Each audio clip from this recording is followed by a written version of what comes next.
안녕하세요. 놀라운 논란의 미스터 논란입니다. 손흥민 선수가 뛰고 있는 토트넘 소식 전달드리도록 하겠습니다. 일단 토트넘의 입장에서는 맨유 원정길이었기 때문에 나쁘지 않은 성적이다 라고 이야기를 할 수 있는데, 그런데 경기력을 살펴보면은 사실 토트넘이 거의 주도했던 그런 경기라고 이야기할 수 있습니다. 이 손흥민 선수가 빠져있는 상황에서 과연 토트넘은 어땠는지, 그리고 안제 포스테코글루 감독의 경기 후 반응, 이 토트넘 팬들의 현지 반응까지 바로 들어가 보시죠.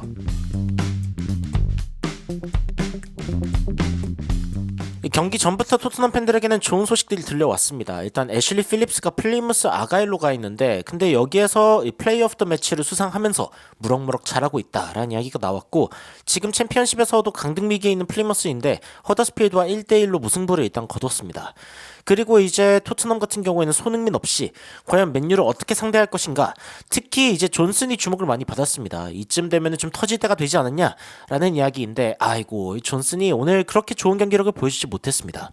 일단은 폴 오키프 기자 같은 경우에는 드라구신의 페이퍼워크, 그러니까 서류 작업이 다 완료가 되었고, 그리고 올드 트래포드에서 경기를 뛸 수 있다라고 이야기가 나왔는데, 어이구, 반전의 반전입니다. 드라구신 같은 경우에는 선발 라인업에 들지 못했고, 이 경기에 맞춰서 회복한 로메로가 반더벤과 함께 짝을 이루면서 일단은 센터백 듀오로 서게 되었습니다. 그 뒤로 이제 포로 우도기, 호이비에르 벤찬쿠르 스킵, 그리고 존슨 히샬리송 베르너가 이렇게 서면서 이 이적생 중에서는 베르너가 일단은 선발 출전한 게 눈에 띄었습니다. 이 경기 주요 장면들 좀 살펴보면은, 일단 맨유 같은 경우에는 이른 시간부터 골을 넣었습니다. 호일룬의 원더골이었는데 굉장히 강하게 가까운 쪽 골대로 찬 게 들어가면서 호일룬이 포효하는 그런 모습을 보여줬습니다.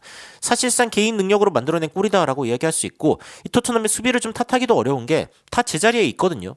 그러니까 결국에는 이제 호일룬이 잘했다라고 이야기할 수 있는 그런 장면이었고, 그리고 이제 토트넘 같은 경우에는 반격을 보여주는데 18분이죠. 이 코너킥 상황에서 결국에는 이제 중간에 이 헤딩을 할 수 있는 선수들이 다 모여가지고 이 맨유의 문전을 이렇게 점거하는 그런 모습을 보여줍니다. 그리고 여기에서 히샬리송이 머리에 공을 갖다 대면서, 다른 쪽 앵글로 볼까요? 리버스 앵글로 보면은 공에 딱 이 머리를 맞추면서 결국에는 이 골망을 흔들어내는 굉장히 좋은 헤딩 슈팅을 보여줍니다. 히샬리송이 결국에는 해주는 게 굉장히 중요했는데, 이 포스테코글루 감독이 굉장히 기뻐하는 모습을 보였고, 이 비둘기 세리머니뿐 아니라 품격 있는 인사까지 보여주면서 굉장히 좋은 모습을 보여줬습니다.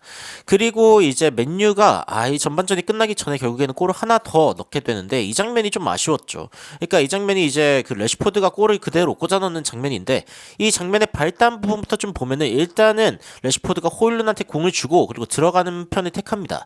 지금 레시포드한테 두 명이 붙어 있죠, 지금. 그런데 이 상황에서 이 공이 들어갈 때 제 생각에는 페드로 포로가 좀 깊숙하게 들어갈 거라고 생각해가지고 이렇게 돌아뛰는 모습을 보여줍니다. 그런데 웬걸, 이게 긴 쪽으로 간 게 아니라 짧은 쪽으로 가게 됩니다.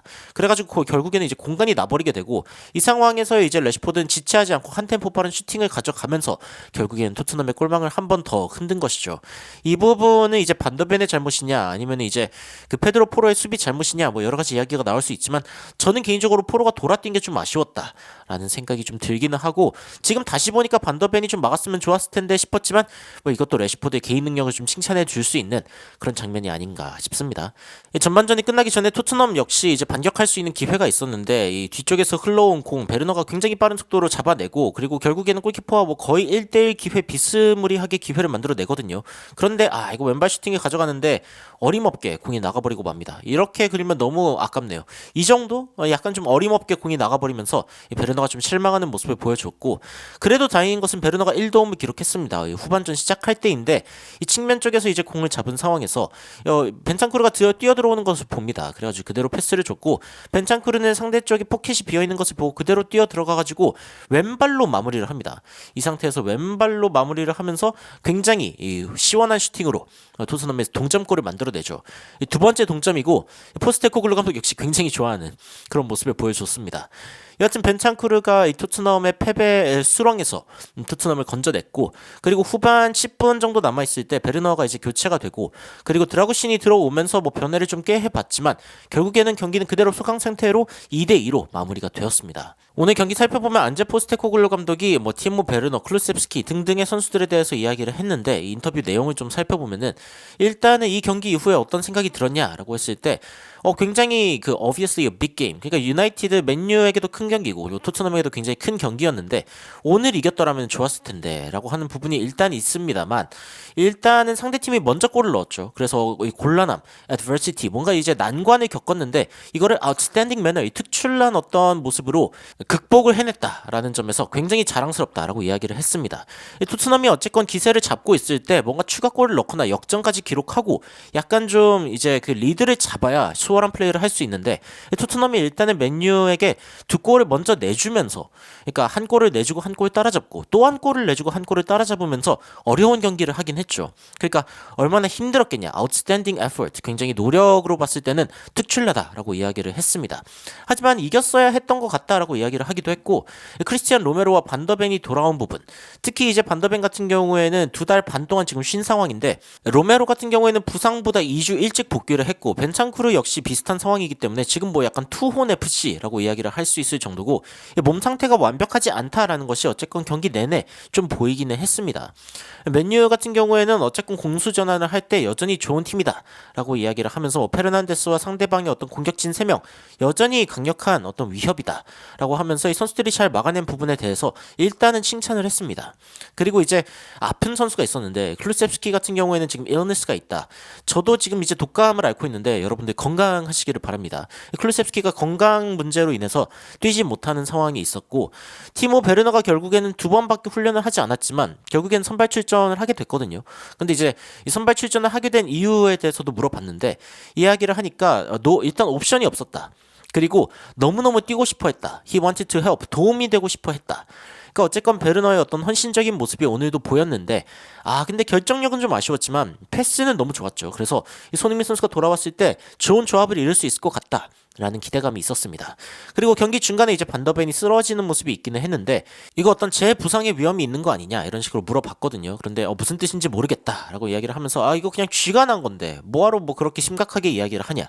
저도 순간적으로는 이제 햄스트링인가 싶었는데 그냥 쥐가 난 거였더라고요. 그래서 반더벤 선수가 일단은 체력적으로 좀 회복에 전념하고 있었던 상황이기 때문에 굉장히 피곤할 수 있죠. 그렇기 때문에 좀 굉장히 힘든 상황에서 열심히 뛰어가지고 그래가지고 이제 쥐가 난 거다. 뭐 이 정도로 이야기가 나왔습니다. 토트넘 팬들의 반응 살펴보면은 올드 트래포드에서 그러니까 맨유 원정길이죠. 아프리카 콘티넨트 그 컵 오브 네이션 그리고 아시안컵까지 진행되고 있는 상황에서 이거 비겼다? 마음에 든다. 좋은 결과라고 지금 생각하고 있습니다. 그리고 이제 히샬리송 같은 경우에는 내 개인적으로 MOTM이었다. 맨 오브 더 매치였다. 오늘 히샬리송 굉장히 열심히 뛰어줬죠. 그리고 손흥민도 클루셉스키도 없는 이런 상황에서 무승부를 가지고 너무 속상해하긴 그렇다. 손흥민도 없고 클루셉스키도 없고 메디슨도 없고 비수마도 없고 사르도 없고 로메로와 반더벤이 진짜 오랜만에 돌아왔고 이런 것들을 생각할 때 어쨌건 토트넘이 분전을 해줬다라는 평가가 주를 이루는 것 같고 히샬리송이 그리고 오늘 경기에서 굉장히 책임감 있는 모습을 보여주면서 손흥민이 없을 때 진짜 막 심장이 이 몸에서 튀어나올 정도로 열심히 뛰었다라고 이야기가 나오고 있고 그리고 이제 전체적인 스쿼드를 봤을 때 어쨌건 우리는 그를 요리할 수 있었을 것이다. 이 맨유가 이제 만약에 토트넘의 풀 스쿼드를 상대했으면은 손흥민 선수는 완전 포식을 했을 거다. 여러모로 손흥민 선수의 그 부재가 티가 날 수밖에 없는 그런 경기이기는 했지만 그래도 이 토트넘이 손흥민 없는 상황에서 맨유를 상대로 원정 무승부 나쁜 경기 결과는 아니죠. 그리고 사실은 경기를 지배했다라는 점에서는 앞으로의 어떤 성장 가능성, 잠재력이 더 큰 경기였다라고도 이야기를 할 수 있을 것 같습니다. 이 토트넘이 조금 더 손발을 맞춰가면서 이 손흥민 선수가 돌아오기 직전까지 조금 더 탄탄한 조직력을 갖춘다라고 하면은 손흥민 선수가 돌아왔을 때의 경기력은 훨씬 좋을 것은 당연한 일이지만 손흥민 선수가 돌아오기 전에 사실상 탑4의 자리를 노려볼 만한 상황이기도 하다라고 저는 감히 좀 예측을 해보고 있는데요. 여러분들은 현재 손흥민 선수가 없는 토트넘의 상황에 대해서 어떻게 생각하고 계신지 댓글로 의견 남겨주시면 더욱 흥미로운 소식으로 찾아뵙도록 하겠습니다. 이상 놀라운 논란 미스터 논란이었습니다. 시청해주셔서 감사합니다.